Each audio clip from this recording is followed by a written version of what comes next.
Президент Садыр Жапаров буга чейин Баткен облусунун өзгөчө макамы, анын алкагында каралган жеңилдиктер боюнча чечим кабыл алган.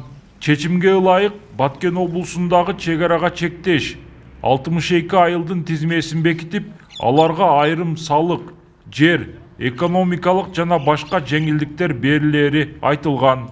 Баткен обласына 62 айыл өзгөчө статустун алкагында жеңилдиктерге ээ болду. Бул биринчи ошол 62 айылдагы жашоочуларга, пенсионерлер, ар бир пенсионерге пенсиясына 2000 сомдон акчаны көбөйтүү жумушу каралды. Андан кийин ошол эле 62 айылда электр энергия боюнча маселе каралып, ал электр энергия жалпы суммасынан 50% азайылат. Мындан тышкары жөлөк пул боюнча маселелер каралды. Жөлөк пулдар бүгүнкү күндө 62 айылда ар бир балага 820 сомдон төлөнүп жатса, экесе мындан кийин 1-марттан баштап экесе төлөнөт. Тагыраак айтканда, ар бир балага 1640 сомго жеңилдик болот. Мындан тышкары каралды, ошол 62 айылга жанагы жаңы салынган үйлөргө же болбосо үйлөрдүн кызыл китеби, тек паспорттары жок болсо, буга акысыз кызыл китеп, тек паспорту берүү. Барыңыздар билесиздер, бул кызыл китеп, тек паспорттун суммасы бул 2000ге жакын акча.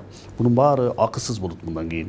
Ошол айылдарда, чегарага жакын жайгашкан айылдарда иштеп жаткан врачтар, мугалимдер, ошолордун жанагы подоходный налогуна деп коебуз, 10%-тен төлөп келсе, бүгүнкү күндө маселе чечилди. 1-марттан баштап туруп, ошол 10% 5%га түштү. Ушундай жеңилдиктер болот. Бирок жеңилдиктер каралган 62 айылга чегарада турган айрым айылдар кирбей калган. Ананда кыргыз-өзбек чегарасындагы айылдарга салыштырмалуу кыргыз-тажик чегарасындагы айылдарда кооптулук жогору. Мындан улам жеңилдиктерди берүүдө Тажикстан менен чектеш айылдарга өзгөчө басым жасаш керек эле дешет жергиликтүү серепчилер. Биринчиден Өзбекстан менен негизи чегара, айрыкча ушу Баткен областында чегара такталып бүткөн. Ал жерде эл ишениктүү жашайт. Алар кооптонбойт. Ушул жерде бир коркунуч болот деген андай ою жок. Алар ишениктүү, ошол жерде бар мүмкүнчүлүгүнү пайдаланып жашай берет. Ал жерден кетпейт алар керек болсо. Себеби аякта ошол шарттары бар, суу бар, жолу бар дегендей. Ошол эле учурда Тажикстан менен чектешкен айылдарда ушундай коопсуздук, камсыз болбой жаткандыгы үчүн ушундай чара көрүлүп атат. Ошондуктан дагы бул дагы ошол критерийди кайра чыгуунун дагы бир себеби болуп эсептелет деп ойлойм. Баткен облусунун статусу жөнүндө мыйзамга өткөн жылы сентябрда президент кол койгон.